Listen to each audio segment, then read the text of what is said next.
విశ్వాసంలో భయములకు తావు లేదు. అయినా విశ్వాసులుగా ఉండి భయపడడం అనేది జరుగుతూ ఉంటుంది. అందుకనే లోకాన్ని చూసినప్పుడు, మనలోకి మనం చూసుకున్నప్పుడు, మన చుట్టూ చూసినప్పుడు మనం భయపడతాం, కలవరపడతాం. దేవుని వాక్యం అంటుంది, మనం దేవుని వైపు చూస్తే మాత్రం ధైర్యపరచబడతాం. అందుకనే దావీదు అంటాడు, నిన్ను బట్టి దేవా, నీ ప్రేమను బట్టి, నీ వాక్యాన్ని బట్టి నేను ధైర్యం పొందుతున్నాను. నిజమే, కీర్తనకారుడు మనకు ఒక రహస్యాన్ని నేర్పిస్తూ ఉన్నాడు. దేవుడిని ఎరగడం అనేది గొప్ప ధైర్యాన్ని ఇస్తుంది. దేవుడిని తెలుసుకోవడం అనేది గొప్ప ధైర్యాన్ని ఇస్తుంది. నిజంగా ఇది ఒక సవాల్ అండి, ప్రతి ఒక్కరికి ఒక సవాల్. దేవుడు ఎవరికి తెలుసో వారు భయపడరు అనేది ఇక్కడ దావీదు ఆర్గ్యుమెంట్. ఇది ఎవరికి అంటున్నాడంటే, ఇది చాలా మంది సోకాల్డ్ విశ్వాసులకు ఒక ప్రశ్నగా వేస్తున్నాడు అని నేను నమ్ముతూ ఉన్నాను. ఇదిగో నాకు తెలుసు, అందుకే నేను ధైర్యంగా ఉన్నాను. నిజంగా నీకు తెలిస్తే నువ్వు ధైర్యంగా ఉన్నావా అని ప్రశ్నించినట్లుగా ఉంది ఒక సవాల్.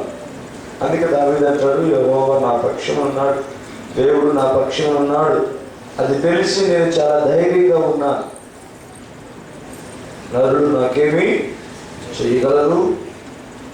చాలాసార్లు ఈ తెలియడం అనేది మనకు కేవలం సమాచారం తెలుస్తూ ఉంటుంది, కానీ అనుభవపూర్వకంగా, బుద్ధిపూర్వకంగా మన జీవితంతో పెనవేసుకున్న అనుభవాల్లో ఈ మాటలు పదే పదే అనలేకపోతాం మనం. చాలాసార్లు సమాచారం వేరు, దాన్ని అనుభవించడం వేరు. చాలా మందికి తెలుసు, ఒక వ్యక్తి ఏదైనా ఒక ప్రమాదకరమైన స్థితిలో ఉన్నాడంటే చూసేవాళ్ళు సహజంగా ఒక రకమైనటువంటి empathy or sympathy or apathy కదా, రసం, శోషరసం, విషాద రసం, లేకపోతే తెలుసుకోవడం, కొంచెం సానుభూతి చూపిస్తారు. అయ్యో ఎంత కష్టం, అయ్యో ఎంత బాధ అంటారు. వాస్తవానికి ఆ బాధ వారు అనుభవించేంత వరకు రియల్గా తెలియదు. నిన్న మా ఊరు దగ్గరలో కనిగిరి అనే ఊరిలో ఒక వ్యక్తి వాళ్ళ భార్యను అనుమానించి చంపడానికి ప్రయత్నం చేశాడు. ఫస్ట్ కత్తి తీసుకొని గొంతు మీద కొట్టాడు, మెడ మీద. ఆమె పరిగెత్తుకుంటూ వీధిలోకి వచ్చి వెంటబడి వచ్చి ఆ పెద్ద రాడ్లు తీసుకుని తల మీద కొట్టాడు. స్పృహ దగ్గర పడిపోయింది. బ్రతుకుతుందేమోనని మళ్ళీ ఇంట్లోని వెళ్ళి ఒక మొగ్గు తీసుకుని వచ్చి మెడ కింద పెట్టి శ్రద్ధగా ముక్కలు చేసి ఎవరి దగ్గరికి రాలేదు. భయపడిపోతున్నారు. ఆయన చేతుల్లో కత్తుంది, ఉన్మాదంగా పోయింది. పెద్దగా అరిచి నేనే చంపేశాను అని వెళ్ళి పోలీస్ స్టేషన్లో వెళ్ళిపోయాడు. ఎందుకు చెప్పానంటే ఈ మాట, ఎందుకు చెప్పాను?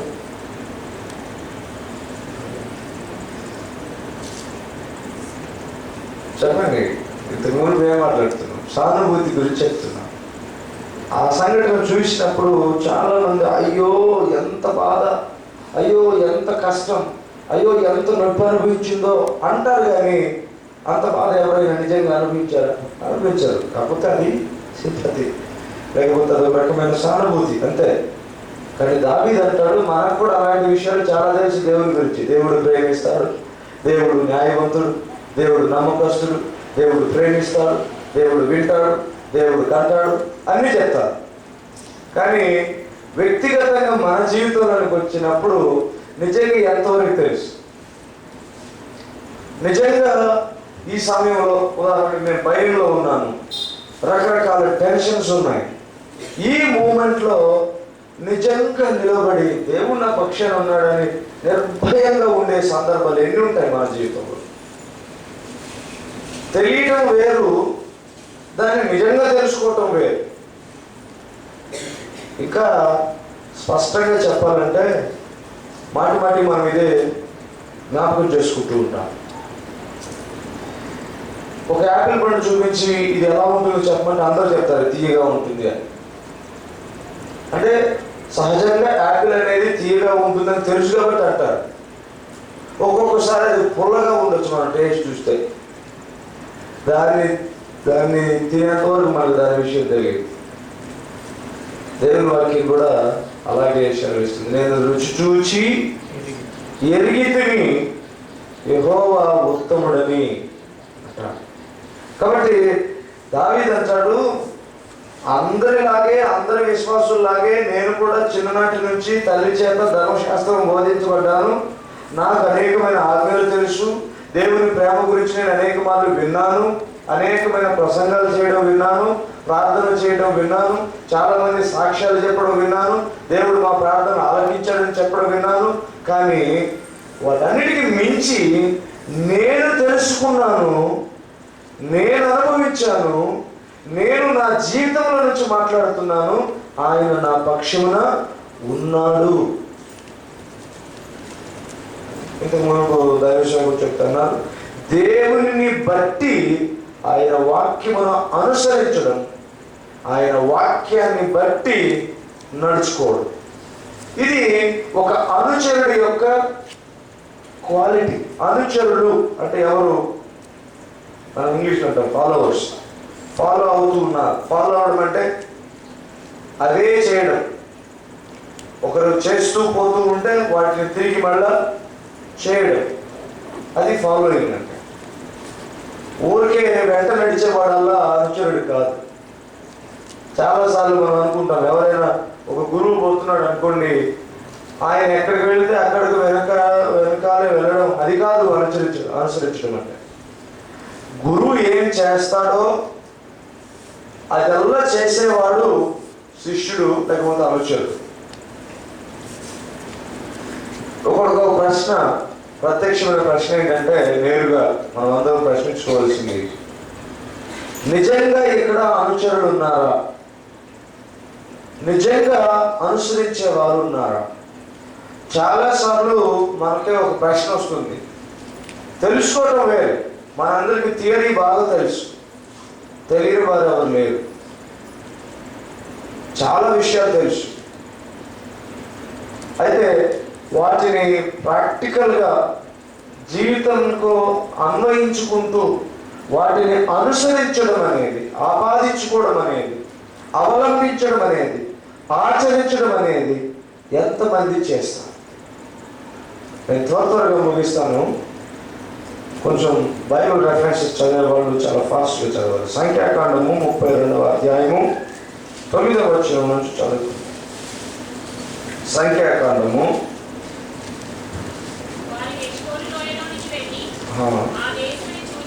చూచి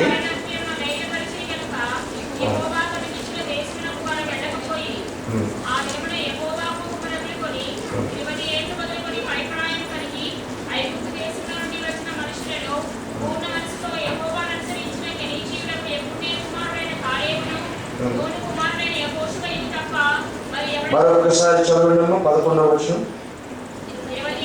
20 ఏండ్లు మొదలుకొని పైప్రాయము కలిగి ఐగుప్తు దేశములో నుండి వచ్చిన మనుష్యులలో పూర్ణ మనస్సుతో యెహోవాను అనుసరించిన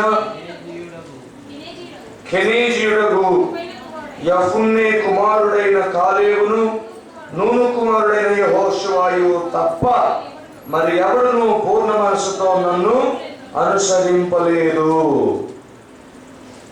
దేవుడే ప్రత్యక్షంగా ఒక సాక్ష్యం చెప్తూ ఉన్నాడు. ఐగుప్తు నుంచి వచ్చిన వారిలో 25 సంవత్సరముల పైబడి పూర్ణ మనస్సుతో అనుసరించిన వారిలో 2 ఉన్నారు. యెఫున్నె కుమారుడైనటువంటి కాలేబు, నూను కుమారుడైనటువంటి యెహోషువ. వీరిద్దరూ తప్ప మరెవరూ నన్ను పూర్ణ మనసుతో అనుసరింపలేదు అని ఆ తరం వారి గురించి చెప్పాడు. ఎంతమంది ఉన్నారో అంతమందిలో దేవుడి తన కన్నులతో చూసి అంటున్నాడు, చాలా మంది ఐగుప్తు నుంచి రమ్మంటే వచ్చారు, నడుస్తూ ఉన్నారు, బానే ఉంది. వెళ్ళమంటే వేగు చూడడానికి వెళ్ళారు బానే ఉంది, వచ్చారు బానే ఉంది. కానీ పూర్ణ మనస్సుతో అనుసరించిన వారిలో 2 ఉన్నారు. మిగిలిన వాళ్ళందరూ అనుసరిస్తున్నారన్న పేరు కానీ పూర్ణ మనసు అయితే లేదు అని దేవుడు చెప్పాడు. ఒక్కొక్కసారి మనం ప్రత్యక్షంగా మన గురించి మనం సాక్ష్యం చెప్పుకునేటప్పుడు నేను దేవుడిని ఎరిగితిని లేకపోతే దేవుడిని అనుసరించితిని అని చెప్తాం. కాలేబు కూడా చెప్పాడు అన్నమాట. ఒకసారి చదవండి యెహోషువ గ్రంథం 14:8 యెహోషువ గ్రంథము 14:8.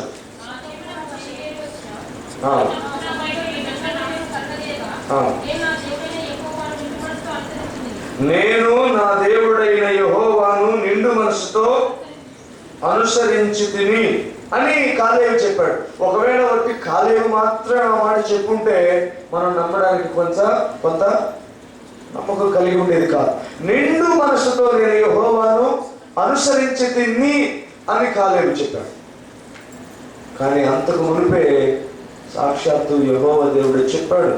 తండ్రి దేవుడు అంటూ ఉన్నాడు, ఇదిగో కాలేబు నన్ను పూర్ణ మనస్సుతో అనుసరించాడు.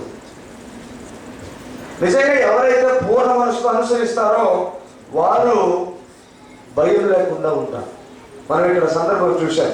12 మందిని పంపించారు గోత్రానికి ఒకరు చొప్పున. ఎష్కేలు లోయలో దిగి ఆ ప్రాంతం అంతటిని పరిశీలించి అన్నాడు.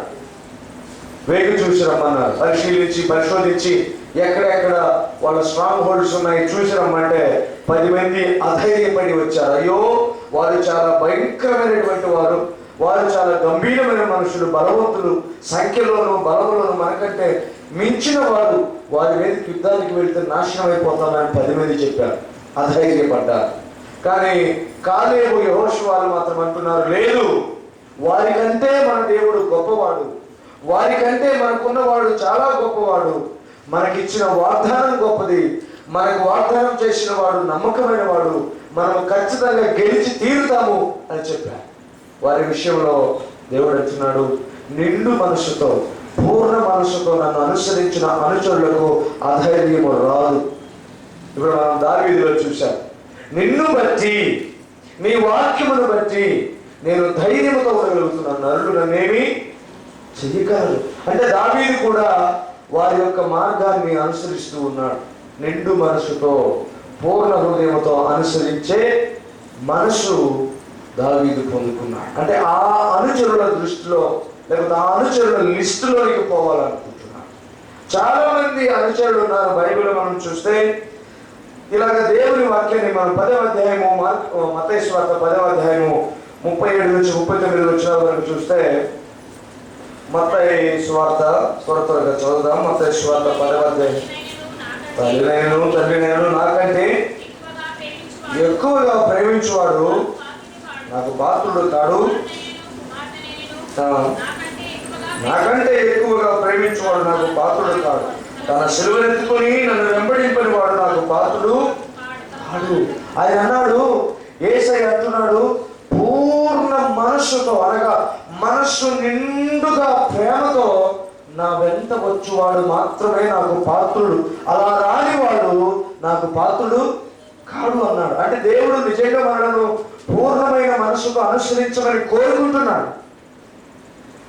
అనుసరించే వారి యొక్క లక్షణం ఎలా ఉండాలో చెప్తూ ఉన్నాడు. నిజమైనటువంటి అనుచరుడు. ఇప్పుడు మనం దావీదుని గురించి మాట్లాడుకుంటున్నాం, ధ్యానం చేశాం. ఆయన ఏమంటున్నాడు, నరులు దినమెల్లా నా చుట్టూ ఉన్నారు, కానీ నేను మాత్రం నీ చుట్టూ తిరుగుతున్నాను.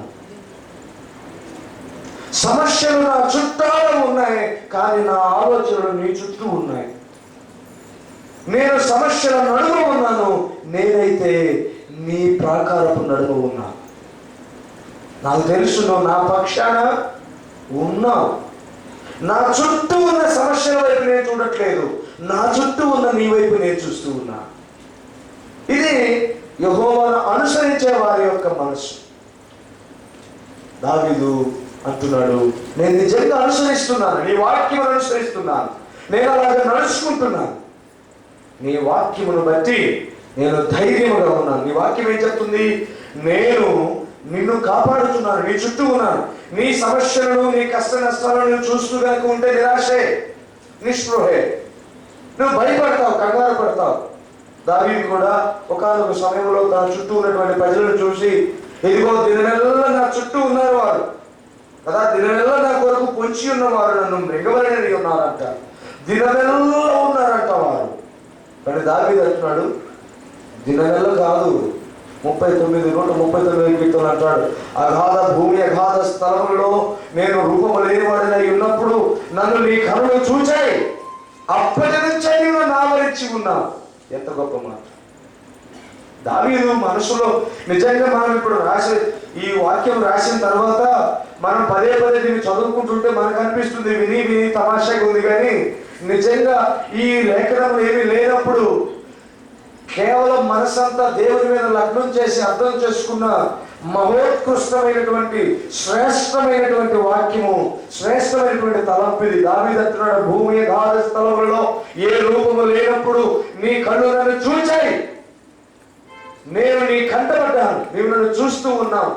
నేను ఆలోచిస్తున్నాను, నేను దాటి వెళ్ళిపోదాం అనుకుంటాను, సముద్ర దిగంతముల వరకు వెళ్ళినా అక్కడ నీవు ఉన్నావు, పాతాళం వరకు వెళ్ళాలనుకున్న నీవు అక్కడ ఉన్నావు, ఆకాశమునకు ఎక్కిపోదునా రెక్కలు కట్టుకుని అనుకుంటే నీవు అక్కడ ఉన్నావు, నీవు లేని చోట లేదు, నన్ను ఆవరించి ఉన్నావు. ఎంత గొప్ప ప్రత్యక్షత! నీవు నాకు తెలుసు అంటున్నాడు దావీదు. నీవు నా పక్షాన ఉన్నావు, నాకు తెలుసు. అనుచరుల లక్షణం అదే. యేసయ్య కూడా అంటున్నాడు, తండ్రి కన్నను తల్లి కన్నను కుమారుడు కుమార్తె కన్నను ఎక్కువగా నన్ను ప్రేమించిన వాడు. అందుకే నిండు మనస్సు నాకు కావాలి. దేవునికి ఇష్టం నిండు మనసు. నిండు మనసు దాని అర్థం నీ తల్లిని ద్వేషించమని కాదు, నీ తల్లిని ద్వేషించమని కాదు, నీ కుమారుడు కుమార్తెను ద్వేషించమని కాదు. దేవుడే చెప్పాడు, నీ కుమారుడు కుమార్తెలకు మంచి శిక్షణ ఇవ్వు, నీ తల్లిని తండ్రిని మంచిగా సన్మానించు, నీవు అప్పుడు దీర్ఘాయుష్మంతులు అవుతావు. ఇది కాంట్రడిక్షన్ కాదండి. ఆయన అంటున్నాడు, నాకంటే ఎక్కువగా నీవు దేనితో కూడా ఎంగేజ్ అవ్వడానికి లేదు, ఎంటాంగిల్ అవ్వడానికి లేదు, చిక్కుబడిపోవడానికి లేదు. నీవు చిక్కుబడకుండా అన్నిటిని మేనేజ్ చేయాలంటే నా మీద నీవు ఎక్కువ ప్రేమ పెంచుకోవాలి. అది అనుచరుడు యొక్క లక్షణం. అందుకనే నేను త్వరగా వాక్యాన్ని గుర్తు చేస్తాను. మత్తయి సువార్త 4వ అధ్యాయము 18 నుంచి 20 వచనాల వరకు చూస్తే, యేసుక్రీస్తు ప్రభువు వారు సముద్రపు అద్దరిన పోతూ ఉన్నాడు. అక్కడ కొంతమంది పేతురు యాకోబులు చేపలు పడుతూ ఉన్నారు. యేసయ్య వారిని చూసి అన్నాడు, నేను మిమ్మల్ని మనుషుల పట్టు జాలలను చేస్తాను, నా వెంట వచ్చేయండి అన్నాడు. దేవుని వాక్యం అంటుంది, వెంటనే, చాలా గొప్ప మాట, వెంటనే వారు తమ వలలను విడిచిపెట్టి ఆయన వెంట వచ్చేసారు. కొంతమంది ఫాలోవర్స్ ఉన్నారు. మీరు ఇది ఖచ్చితంగా నోట్ చేసుకోండి, తర్వాత ఇంటికి వెళ్ళి మరి ఎక్కువగా ధ్యానం చేయండి. సమయాన్ని దృష్టిలో పెట్టుకొని త్వరగా ముగిస్తాను, మీరు తర్వాత దీని గురించి ధ్యానం చేయండి. మొదటి అంటే ఇప్పుడు మనం అనుచరులను చూసాం. కాలేబు అన్నాడు, నేను నిండు మనసుతో పూర్ణ మనసుతో నేను యెహోవాను అనుసరించాను. దావీదు అంటున్నాడు, నేను అనుసరించాను కనుక నాకు ధైర్యపడలేదు. దేవుడు కూడా యేసయ్య కూడా మాట అన్నాడు, నన్ను అనుసరించేవాడు ఎలా ఉండాలంటే నిండు మనసుతో నన్ను అనుసరించాను. ఈయన ఒకసారి పిలిచాడు కొంతమంది, వెంటయ్యా అన్నాడు, చేపలు పట్టుకుంటున్నారు, మంచిగా పని చేసుకుంటున్నారు, వారి బ్రతుకు ఎలాగో గడిచిపోతూ ఉంది అన్నాడు, నా వెంట రండి. వచ్చేటప్పుడు వెంటనే ఏమడగాలి, ప్రభువా ఇక్కడ మాకు రోజుకు ఇంత వస్తుంది, లేకపోతే 2 రోజులకి ఇంత వస్తుంది, వారానికి ఇంత వస్తుంది, మరి నీ వెంట వస్తే ఏమొస్తుంది అని అడిగారా? లేదు. ఆయన అన్నాడంట, ఎంత సమూహంగా మాట్లాడాడో, వశీకరణం లాగా ఆయన మాటలు తాకిన వెంటనే దేవుని వాక్యం అంటుంది, వెంటనే వారు తమ వలలను విడిచిపెట్టి వీరి వెంట వచ్చేసారు. ఏముందో ఆ మాటలో మత్తు చల్లాడు ఆయన. అంత ప్రేమగా పిలిచుంటాడు. ఎంత ప్రేమగా పిలిచాడంటే ఆయన ముఖం చూసి ఆయన మాట విన్నారంతే, వెంటనే ఆయన వెంట హిప్నోటిజం చేసినట్టు మాట్లాడాడు ఆయన. ఇంకా చెప్పాలంటే అంతగా తాము లోపరుచుకున్నారని కూడా అనొచ్చు. ఇది ఒక రకమైన అనుచర వర్గం. వెంటనే ఆయన వెంట వచ్చేస్తారు, వెంటనే వింటారు మాట. ఈ మధ్య కాలంలో మన సంఘంలో ఉన్నటువంటి కొన్ని సమస్యల దృష్ట్యా దైవసేవకుడు జాన్ బాబు గారు, అలాగే పాస్టర్ గారు, మేము కూడా కొన్ని విషయాల్లో కొన్ని ఆలోచన చేశాము. ఒక కుటుంబంలో చిన్న సమస్య వచ్చిందంటే వెళ్ళి చాలాసార్లు చెప్పి అటు ఇటు రాయబారాలు మంత్రాలు జరిపి కొన్నిసార్లు సమస్యలు వస్తుంటాయి, సర్దుకుపోవాలి అని చెప్పి 3 నెలలు 4 నెలలు చెప్పిన తర్వాత ఫైనల్గా మీదెందుకో నాకు రుచించట్లేదు అనేసి, మీరు చెప్పడం ఎందుకో నాకు నచ్చట్లేదు. అధికారం తెచ్చుకోమని చెప్పాలి కానీ తగ్గిపోమ్మంటారేంటి, సర్దుకుపోమ్మంటారేంటి? క్రీస్తు వల్లే నడుచుకోవడం సాధ్యమా మనకు? క్రీస్తులాగా సర్దుకుపోవడం అని చెప్తారు కదా, సాధ్యమా? అనేసారు. మంచిది, అలాంటి అనుచరులు కూడా ఉంటారు. నేను విమర్శించడం లేదు, కానీ ఇక్కడ ఈ అనుచరులు చూడగానే నాకు మొదటగా ఒక తలంపు వచ్చింది. నేను ఇంత త్వరగా దేవునికి లోపడ్డ అనుభవాలు ఎన్నున్నాయి. నా 10th క్లాస్ నుంచి చాలా మంది దైవసేవకులు చెప్తున్నాను, నీ పట్ల దేవునికి పిలుపు ఉంది, దేవుడు నిన్ను పిలుచుకుంటాడంటే పిలిచాడే పోవే అన్నాను డైరెక్ట్గా. దాదాపుగా 10th క్లాస్ నుంచి నా పీజీ కోర్స్ వరకు least 5 years integrated programme plus 2 years 7 years నేను రిజెక్ట్ చేసి 7th yearలో కూడా రిజెక్ట్ చేస్తుంటే ఆయన ఒప్పుకోలేదు. మెడలు నిలిచి పిలుచుకున్నాడు ఆయన ప్రేమ. కానీ చాలా మంది నేను ఆలోచిస్తుంటాను, దేవుడు ఏదైనా చెప్తున్నాడు వినయ్యా అన్నాడు అంటే వింటాం, తర్వాత విడిచిపెట్టాం. వీళ్ళు అలా కాదు, వీళ్ళు దేవుని మాటను పట్టుకున్నారు, మిగతా విడిచిపెట్టారు. ఆమేన్, హల్లెలూయా. చాలాసార్లు ఆయన మాట వదిలేస్తాం, మిగతా పట్టుకుంటాం. ఈ అనుచరులు ఎలాంటి వారంటే, నా వెంట రండి అన్నాడు, ఆయన మాటను పట్టుకున్నారు, వారి వలలు విడిచిపెట్టారు. ఎంతసేపటి తర్వాత దేవుని వాక్యం ఉంటుంది అక్కడ చదివితే, వెంటనే ఈ అనుచరుడు ఏ అనుచరుడు అంటే వెంటనే అనుసరించే అనుచరుడు. లేదు ఉండదు, త్వరితగతిన స్పాట్లో వెనక ముందు ఆగేది. నువ్వు చాలా విషయాల్లో కలవరపడుతున్నావు, కలవరపడకుండా నీతో ఉన్నానంటే అది తొందరగా ఎక్కదు. నాకున్న సమస్యలు ఇన్ని ఉంటే, నాకున్న ప్రాబ్లమ్స్ ఇన్ని ఉంటే వెంటనే నువ్వు కామైపో, కూల్ అయిపో, పీస్ఫుల్గా ఉండ అంటాడు. ఏంటి ఇంత జబ్బు శరీరంలో పెట్టుకొని నీకేం కాదు బాగా అయిపోద్ది అంటాడు. ఏంటి ఇన్ని ప్రాబ్లమ్స్? అవి అటు 4 వైపులు వచ్చి అడుగుతున్నారు, ఎప్పుడు ఇస్తామంటున్నారు. చర్చికి వస్తేనేమో ఏం కాదులే గమ్ముకుండం అంటారు. ఏంటి కదా, చాలాసార్లు వెంటనే అనుసరించలేము, వెంటనే ఆచరించలేము. అయినా అనుచరులు మరి పిలిపించుకుంటాం మనం. కొన్నిసార్లు దేవుడి వాక్యం అంటుంది, విడిచిపెట్టి రండి అన్నాడు ఆయన. ఆయన మాటలు పట్టుకున్నారు, నిజంగానే మిగతాన్ని విడిచిపెట్టారు. నీ సమస్యలు విడిచిపెట్టమన్నావు అనుకో, ఎందుకు విడిచిపెట్టాలి? నీ ఆలోచనలు విడిచిపెట్టమన్నాను, ఎందుకు విడిచిపెట్టాలి?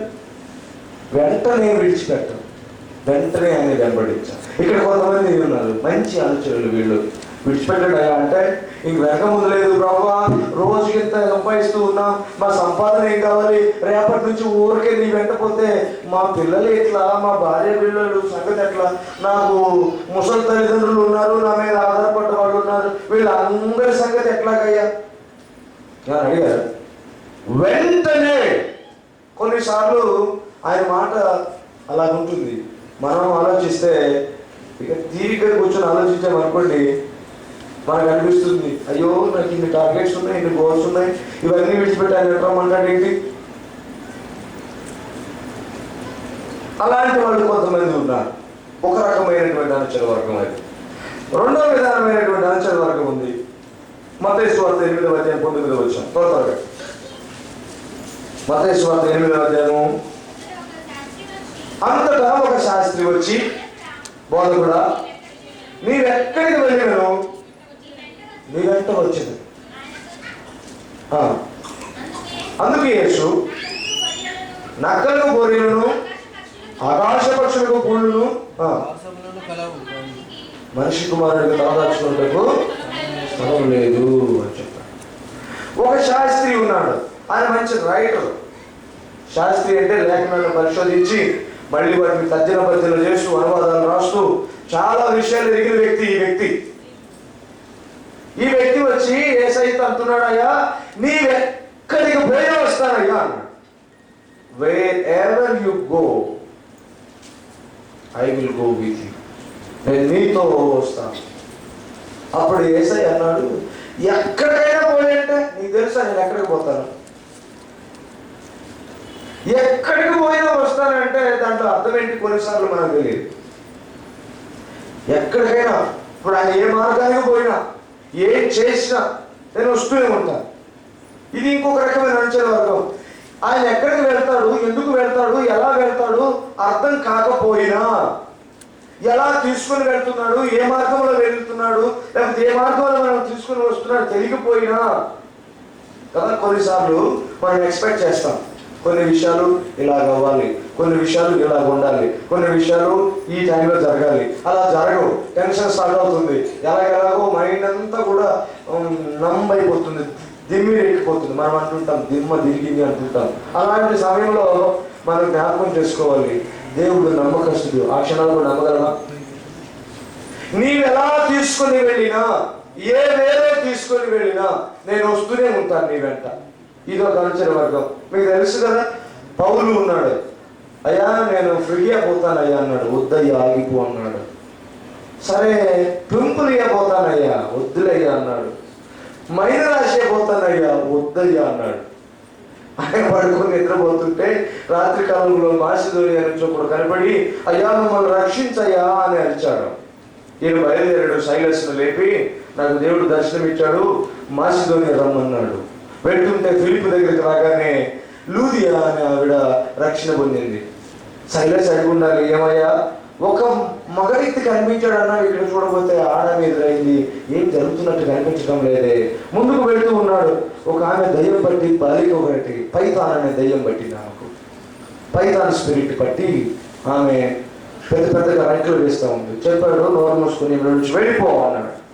అప్పుడు వారు ఈయన పట్టుకుని నానా హింసలు పెట్టి న్యాయాధిపతికి అప్పగించాడు. పక్కన శైలేశాలి, ఏంటయా ఎక్కడికి తీసుకెళ్తున్నాడు దేవుడు, ఏ విధంగా తీసుకెళ్తున్నాడు, ఏం చేయడానికి తీసుకెళ్తున్నాడు? పౌలు అని ఉండొచ్చు, అయ్యా ఆయన ఎక్కడికి తీసుకెళ్తే అక్కడికి వెళ్ళిపోవడం మన బాధ్యత. అర్థం కావాల్సిన అవసరం లేదు. ఆన్ ద వేలో మెనీ థింగ్స్ విల్ అపియర్. చాలా చాలా విషయాలు మనం ఊహించినవి మన కంటికి కనిపిస్తాయి, ఎలాగైనా వస్తుంటాయి. కానీ గమ్యం తెలిసిన దేవుడు నిన్ను ఖచ్చితంగా సురక్షితమైన గమ్యస్థానానికి తీసుకొని వెళ్తాడు. కారణం ఏంటంటే మనకంటే ముందు పోతున్నవాడు మనకు ఎదురయ్యే ప్రతి దానికంటే గొప్పవాడు. ఆమేన్, హల్లెలూయా. మనకు ఎదురొచ్చే ఏదైనా పర్లేదు, ఎందుకంటే మన ముందు పోయేవాడు అన్నిటికంటే గొప్పవాడు. అందుకనే దావీదు అంటాడు, దినమెల్లా నా చుట్టూ పొంచి ఉన్నా, నా చుట్టూ ఆవరించి ఉన్న నిన్ను చూసి నేను ధైర్యంగా ఉంటా. అందుకనే మన ముందు వెళుతున్నవాడు గొప్పవాడు కాబట్టి మనకి ఎదురు ఏమొచ్చినా మనకేం కాదు, వాటికి తాట తీసే పంపించుంటాడు.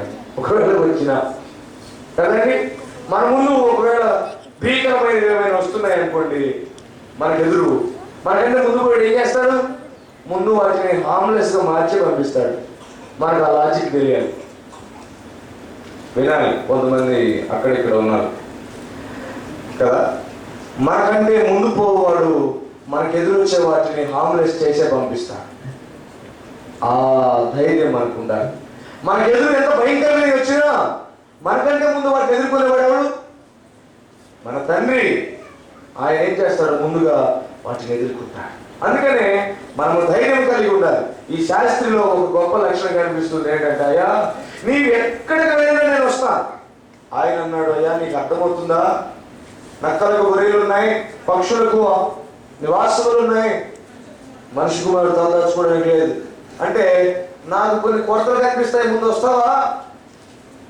నీకు ఎక్కడికి వెళ్తే అక్కడ ఒక పెట్టేసి, నీ వరకు ఒక సెపరేట్ రూమ్ ఇచ్చి, నీకు అటాచ్డ్ బాత్రూమ్ ఇచ్చి, టైంకి వేడి నీళ్ళు పెట్టి, నీకు అన్ని ఫెసిలిటీలు ఉండవు. ఆయన వస్తావా అన్నాడు. ఆయన అయ్యా నీవు ఎక్కడుంటే అక్కడ ఉంటా, నీవు ఎక్కడికి వెళ్తే అక్కడికి వెళ్తా, ముందే నాకు అర్థం అవ్వాల్సిన అవసరం లేదు. పౌలు అలా వెళ్ళిపోయాడు. మధ్యలో చాలా చాలా అవమానాలు, హింసలు వచ్చాయి. కానీ చివరికి ఆ వ్యక్తిని కలుసుకున్న దాకా ఆయన ఆపలేదు. చాలాసార్లు పట్టి మెడ పట్టి తోశాడట ఒకడు. ఆలోచిస్తున్నప్పుడు ఆ మెడ పట్టి తోసిన వాడే దర్శనంలో చేతులు ఎత్తి మొక్కినవాడు. వాడిని చూసి పౌలు కేరింతలు కొట్టి ఆయన సంతోషంగా డ్యాన్స్ వేశాడు. ఈ లోపల పరలోక పునాదులు కదిలాయి. పరలోకంలో పెద్ద హంగామా జరిగింది. భూమి పునాదులు వడిగాయి, సంఖ్యలు ఊడిపోయాయి. అప్పుడు వీడు ఏం చేస్తున్నాడంటే కత్తి తీసుకొని పొడుచుకోబోతున్నాడు. అందరూ వెళ్ళిపోయారండి. పౌలు అంటున్నాడు, పిచ్చోడా మేమైనా పిచ్చి పిచ్చిగా వచ్చామనుకున్నావా? ఇంతసేపు ఎలా పెడితే అలా తిరిగింది నువ్వు పొడుచుకోవడానిక? మా కళ్ళలో, మా దర్శనంలో నువ్వు ఎట్లా కనిపించావు, చేతులు జోడించి అయ్యలారా అని మమ్మల్ని పిలిచి రమ్మన్నావు. ఇంకా అది జరగలేదు. మేము ఇక్కడికి వచ్చినప్పుడు ఏం చేసావు? మెడ మీద చేయి పెట్టి తోసావు మమ్మల్ని. మరి ఇంకా జరగాల్సి ఉంది కదా. ఏం జరగాలి? నువ్వు ఇప్పుడు చేతులు జోడించాలి, అయ్యలాగానే పిలవాలి, రక్షించమని అడగాలి. చాలా పనులు ఉన్నాయి. జరగకుండా నువ్వు చచ్చిపోతే ఎలాగా? మైండ్ పోయింది, వీడిపోయింది, పోయింది దేవుని బిడ్డగా. అప్పుడు అన్నాడు, అయ్యా రక్షణ పొందాలంటే నేనేం చేయాలయ్యా అన్నాడు. హల్లెలూయా. జరుగుతుందండి. ఆయన తీసుకెళ్తాడు. మధ్య మధ్యలోనే మనకు కొన్ని భయంకరమైన కనిపిస్తాయి. మార్గమందు భయంకరమైనవి కనిపిస్తాయి, కానీ గమ్యస్థానంలో మాత్రం సురక్షితం కంటే వేరే ఒకటి లేదు. అందుకని మనం నమ్మాలి, మన ముందు పోవాడు గొప్పవాడైనప్పుడు మనకు ఎదురొచ్చేది ఎంత గొప్పైనా మనకి అవసరం లేదు. అందుకని ఈ అనుచర వర్గం ఏంటంటే, నువ్వు ఎక్కడికి పోతే అక్కడికి వస్తాను, మాకేం ఎదురొచ్చినా మాకు అవసరం లేదు, ఎందుకంటే మా ముందు నువ్వు పోతున్నావు కాబట్టి. ఇది ఒక అనుచర వర్గం. ఇంకొక అనుచర వర్గం ఉంది. సమయం అయిపోతుంది, త్వరగా చదవాలి. మత్తయి సువార్త 19వ అధ్యాయము 2వ వచనం 27వ వచనం. సారీ, మత్తయి సువార్త 19వ అధ్యాయము 27వ వచనం. ఇదిగో మేము సమస్తమును విడిచిపెట్టి వెంబడించితిమి, కనుక మాకేమి అయ్యా. కొంతమంది అనుచర వర్గం ఉంది. ఇంకా వీళ్ళకు అంటే ఇక్కడ జరిగిన సందర్భంలో ముందు వాళ్ళు విడిచిపెట్టిన పేతురు అడుగుతున్నాడు ఈ మాట కూడా. కానీ ఇలాంటి అనుచర వర్గం కూడా ఒకటి. ఏమంటున్నాడంటే ఆయన, అయ్యా మేము అన్నీ విడిచిపెట్టామయ్యా, మేము అన్నీ విడిచిపెట్టేసాం, వేటి మీద మాకు పెద్దగా ఆశ లేకుండా పోయింది, నీ మీదనే మేము దృష్టి పెట్టి వచ్చాం. ఇలాంటి అనుచర వర్గం నిజంగా చాలా గొప్ప త్యాగమే చేశారు. వాస్తవానికి అన్నీ విడిచిపెట్టి ఆయన వెంట రావడం అనేది తమాషా విషయం కాదు, మామూలు విషయం కాదు. ఇది మనం అందరినీ కూడా అలాగే చేయమని కూడా ఆయన అడగడు. మీ ఆస్తుపాస్తులు, మీ భార్య బిడ్డలు అన్ని విడిచిపెట్టిన వెంట రమ్మని కూడా ఆయన అండు. కానీ వీరి యొక్క ఆ గొప్ప లక్షణం ఏంటంటే వారు త్యాగం చేశారు. త్యాగం చేసి అడుగుతున్నారయ్యా, మేము ఒక అనుచర వర్గం కిందకి వస్తాం. అదేంటంటే మేము అన్నిటినీ విడిచిపెట్టి, అన్ని బంధాలను, అన్ని ఆశలను, అన్ని హైయర్ ఎక్స్పెక్టేషన్స్ అంటే లోక సంబంధమైన వాటిని విడిచిపెట్టి మేము వచ్చేసాము. మంచిది. ఇది ఒక అనుచర వర్గం. మరొక అనుచర వర్గం ఉంది, అన్ని విడిచిపెట్టిన అనుచర వర్గం కాదు. మరొకటి 4వది మనం చూస్తే 19వ అధ్యాయము 16 నుంచి 22 వచ్చిన చదవడానికి సమయం లేదు కాబట్టి, ఇక్కడ ఒక యవనస్తుడైనటువంటి ఒక అధికారి వచ్చాడు. యవనస్తుడు, బాగా సంపాదించాడు, ధనవంతుడు. యేసయ్య దగ్గరికి వచ్చాయా, నాకు నిత్య జీవం కావాలి, నేనేం చేయాలి? నీ దగ్గరకు రమ్మంటే వస్తాను, అనుసరిస్తాను, కానీ నాకు పద్ధతిలో చెప్పు, ఏ మార్గాన్ని అనుసరిస్తే నాకు నిత్య జీవం వస్తుంది. యేసయ్య చెప్పాడు, అయ్యా నువ్వు బాగా పేదవాడివి కదా అన్నాడు. అదేంటయ్యా, నేను చాలా ధనవంతుడిని, ఎంతో సంపాదించాను నేను. వెంటనే ఆయన అన్నాడు, కాబట్టి మాటకే తట్టుకోలేకపోయి పేదవాడు అంటే కదా, నువ్వు ధనవంతుడు కాబట్టి నీ ధనవంతమ్మి పేదలకు ఇచ్చేసి నన్ను అనుసరించాయి అన్నాడు. అతను మిక్కిలి ధనవంతుడు కనుక అట్టి మాటకు మిగులా వ్యసనపడి దుఃఖపడి, ఇదేంటి ఇలా చెప్పాడు. సర్టన్ పాయింట్ వరకు అనుసరించే వాళ్ళు కొంతమంది ఉంటారు. మనం నష్టపోనంత వరకు అనుసరిస్తారు కొంతమంది. మనకు నష్టం వస్తే మాత్రం అనుసరించడం అనేది ఉండదు. కొంతమంది అనుసరించేది ఎలా ఉంటుందంటే, మన ఉద్యోగాలకు కానీ, మన కుటుంబాలకు కానీ, మన సంఘాలకు కానీ, మన బిడ్డలకు కానీ, మన వ్యక్తిగత జీవితానికి కానీ నష్టం జరగనంత వరకు మాత్రమే అనుసరించే వర్గం ఇది ఒక వర్గం. ఒకవేళ దీనివల్ల ఆయన అనుసరించిన వాళ్ళ నష్టం వస్తుందంటే వెనక తగ్గుతారు. దానికి ఒక ఉదాహరణ, ఈ మధ్య కాలంలో ఒక దైవ సేవకుడు అన్నాడు, ఇక్కడ ఎంతమంది పాస్టర్స్ ఉన్నారు అని ఒక చిన్న మీటింగ్ వెళ్తే ఎంతమంది ఉన్నారు అన్నాడు. ఇక్కడ దాదాపుగా 200 వరకు పాస్టర్స్ ఉన్నారు. ఇందులో ఎస్సీ పాస్టర్లు ఎంతమంది అన్నారు? చాలా మంది చేతులు. ఇక్కడ క్రిస్టియన్ పాస్టర్లు ఎంతమంది అన్నారు? 2-3 చేతులు ఎత్తారు. కొంతమంది ముఖం అటు ఇటు చూసుకున్నారు, అర్థం కాలేదు. కొత్తగా వచ్చిన వాళ్ళు ఎస్సీ పాస్టర్లు ఏంటి, బీసీ పాస్టర్లు ఏంటంటే, ఎస్సీ ఎందుకు ఉన్నారంటే దాని కింద వచ్చేటువంటి రిజర్వేషన్ని లూజ్ అవ్వడం ఇష్టం లేక ఎస్సీలు ఉండిపోయారు. ఓ పాస్టర్ గారు పిలిచాయా, నిజంగా నువ్వు దేవుని మీద ఆధారపడుతున్నావా అంటే, ఖచ్చితంగా నేను విశ్వాసంతో పరిచయం ప్రారంభించాను, 5గురున్న నా పరిచయం ఈరోజు 500 మంది అయింది, దేవుడు నాకు అన్ని జరిపాడు. మరి ఇంకెందుకు రిజర్వేషన్ దేని మీద ఆధారపడుతున్నామంటే అది కూడా ఉంటే మంచిది, పిల్లలకు అంత ఆధారం ఉంటుందో లేదో అని. నష్టం వాటిల్లుతుందంట, మార్చుకొని క్రిస్టియన్గా పెట్టుకోమండి. ఒక పాయింట్ ఆఫ్ టైం దగ్గరకు మనం అనుసరించవచ్చు. నష్టం జరుగుతుందంటే మాత్రం ఇంకేమవుతుంది, అయ్యొద్దు మాకు. దేవుడు ఆయన మళ్ళీ ఆర్గ్యుమెంట్ ఏమంటాడంటే, దేవుడు సర్టిఫికేట్లు కమ్మన్నాడా? సర్టిఫికేట్ ఏదైతే దేవుడు కోరుకున్నాడా?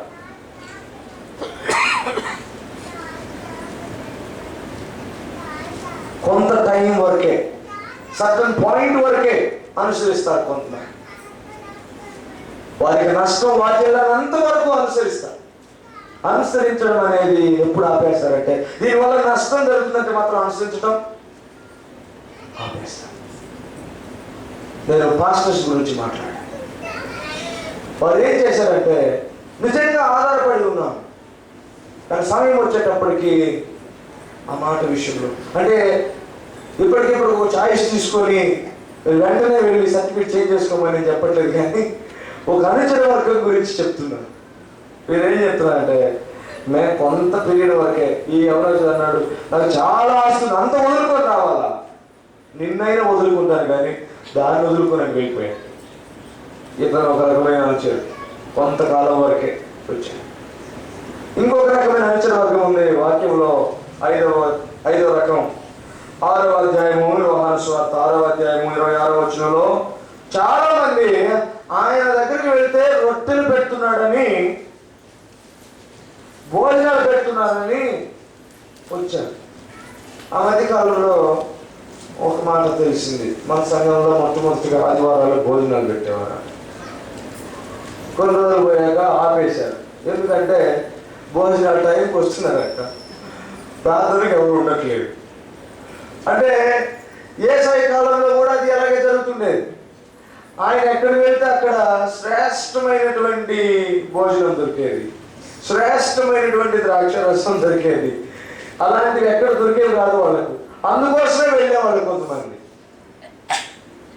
వీళ్ళు హంగ్రీ ఫాలోవర్స్ అన్నమాట, ఆకలి దప్పులు కలిగిన అనుచరులు. వీళ్ళకి కావాలి కాబట్టి వస్తారు.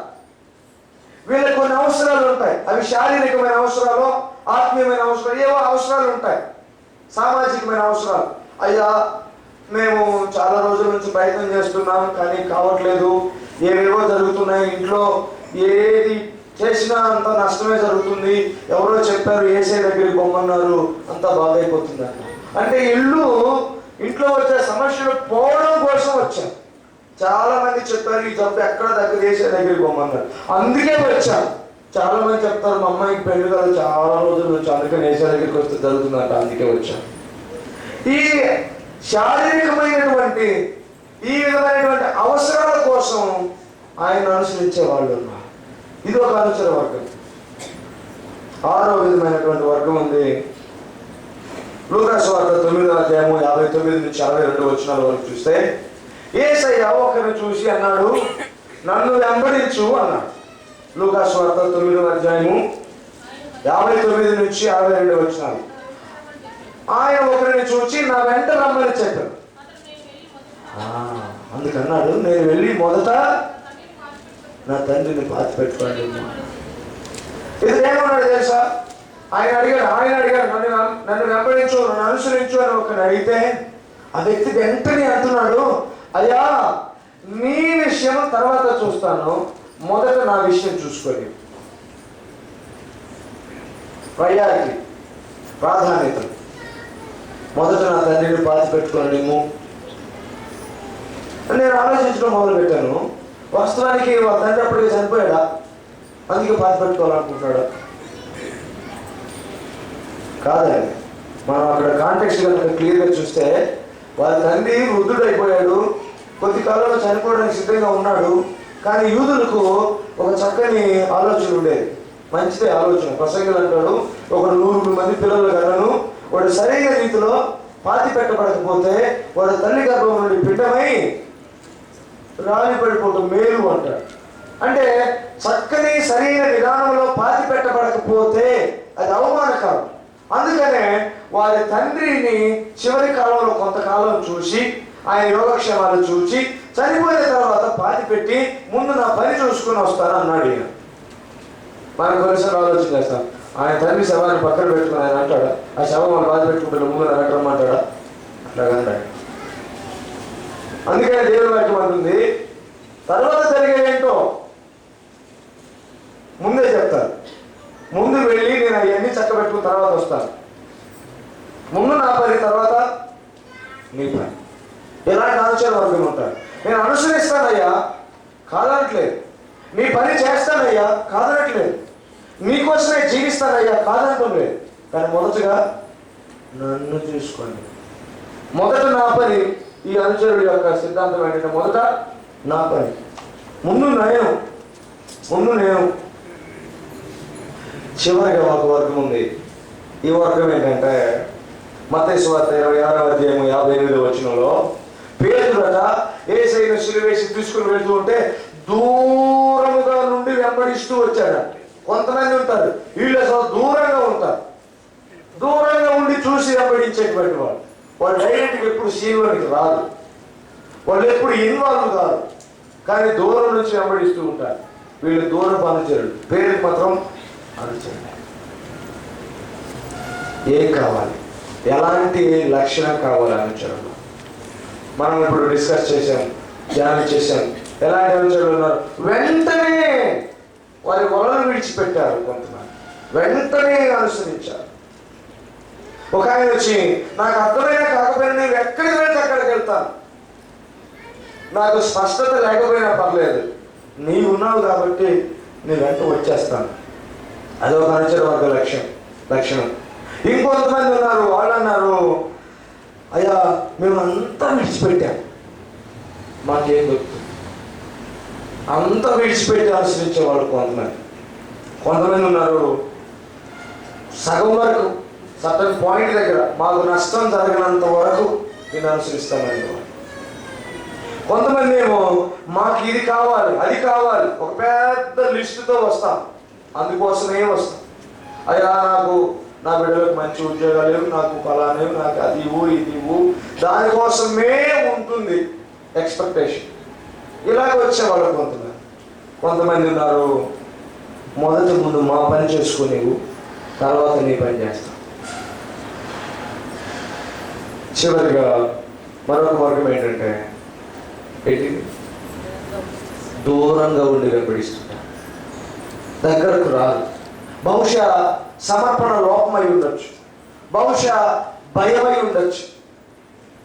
కొన్నిసార్లు పటాన్ చెరువు దగ్గర ఆ ప్రాంతంలో, లింగంపల్లి పటాన్ చెరువు ఆ ప్రాంతంలో మారుమూల పల్లెలకు వెళితే బైబిల్ పట్టుకుని రానివ్వరు.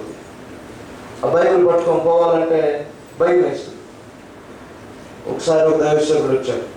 దైవసేవకులు ఉన్నప్పుడు అయ్యా నేను ఆ ప్రాంతంలో పరిచయం చేస్తున్నాను, నేను యవనస్తుడిగా ఉన్నాను, ఇంకా పెళ్లి చేసుకోలేదు, పరిచయం కోసమే ఉన్నాను అని అక్కడ జరిగిన పరిస్థితులు అని చెప్పాడు. అప్పుడు ఆయనకి ఏం చెప్పాడంటే మేము వస్తాం ఒకరోజు, నువ్వు అక్కడ మా మధ్యలో ఎక్కడెక్కడ పరిచయం చేసావు చూపించమంటే సరే నెంబర్ ఇచ్చాడు. ఆ తర్వాత 2-3 రోజుల తర్వాత ఫోన్ చేయమని వెళ్దాము అన్నాను. 2-3 సార్లు ఫోన్ చేస్తే అది స్విచ్ ఆఫ్ అని, ఎందుకో తెలియదు. ఆ తర్వాత ఎంక్వైరీ చేశాను. ఆయన శామ్యూల్ పట్టాను ఒక ఆయన ఉన్నారు ఇక్కడ పాస్టర్ గారు, ఆయన పరిచర్యలో చేయాలి. ఎందుకో తెలుసా, గృహాలు విజిట్ చేయడానికి వాళ్ళు పంపిస్తారంట, ఆ టీంలో చేరాడంట.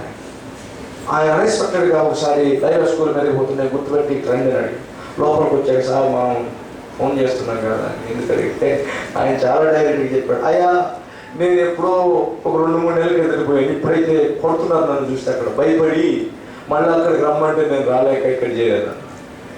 నిజమే, ఆయన రీజన్స్ ఆయనకున్నాయి. చాలా మంది ఉన్నారు భయపడేవాళ్ళు.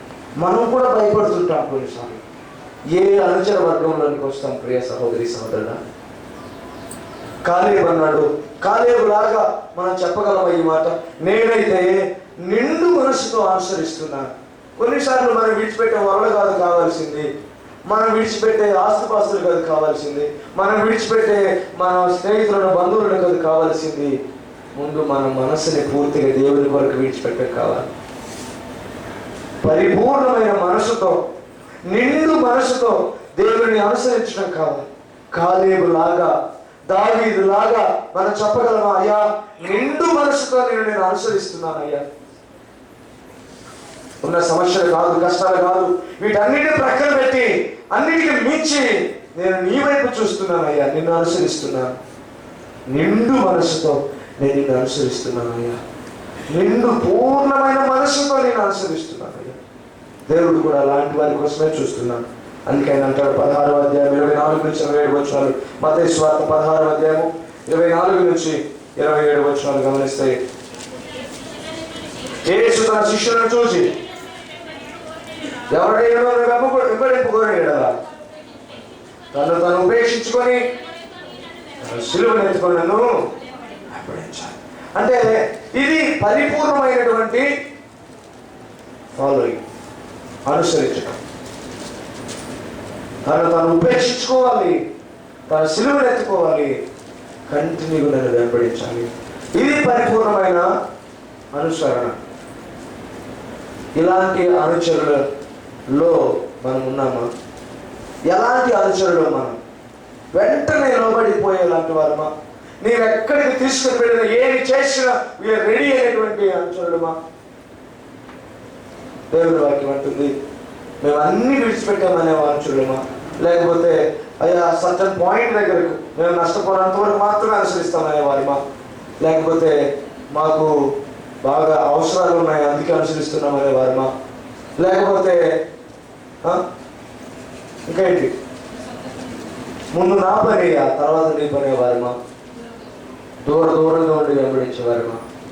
లేకపోతే కాలేబులాగా ఏ పరిస్థితులైనా పక్కన పెట్టి, ఏ విషయంలోనైనా పక్కన పెట్టి అన్నిటిని నిండు మనసుతో నేను ఆరాధిస్తానయ్యా, నిండు మనసుతో నేను అనుసరిస్తానయ్యా. దావీదులాగా నేను నిండు మనసుతో నిన్ను ఆరాధిస్తానయ్యా, ఎందుకంటే నీవు నా పక్షాన నాకు తెలుసు అని ఆయన మీద ఆధారపడేటువంటి అనుచరులను. ఎలాంటి అనుచరులు? ఆయన శరీరాన్ని రక్తాన్ని మధ్యలో పెట్టి మరొకసారి మన శిష్యత్వాన్ని, మన వెంబడించడం, మన అనుసరణని ప్రశ్నిస్తూ ఉన్నారు. ఎలాంటి అనుచరుడు, అనుచరురాలు? ఎలాంటి శిష్యుడు, ఎలాంటి శిష్యురాలు? ఇదిగో ఆయన మన కోసం సంపూర్ణంగా సమర్పించుకున్నాడు. మరి మనం ఆయన కొరకు సంపూర్ణంగా సమర్పించుకున్నామా? ఆయన ప్రశ్నకు సమాధానం చెప్పవలసిన వారు ఉన్నాం. పరీక్షించుకుందాం, ఎలాంటి అనుచరులం మనం? కాలేబులాగా పూర్ణ మనసు అనుసరించేవారమా? దావీదులాగా పూర్ణ మనసు అనుసరించి అధైర్యం అనేది ఎదుగుకుండా ధైర్యంగా ఉండేవారమా? పరీక్షించుకుందాం, ఏ అనుచర వర్గానికి చెందినవారు? ప్రార్థన పూర్వకంగా ఆయన శరీరాన్ని, ఆయన రక్తాన్ని స్వీకరిద్దాం.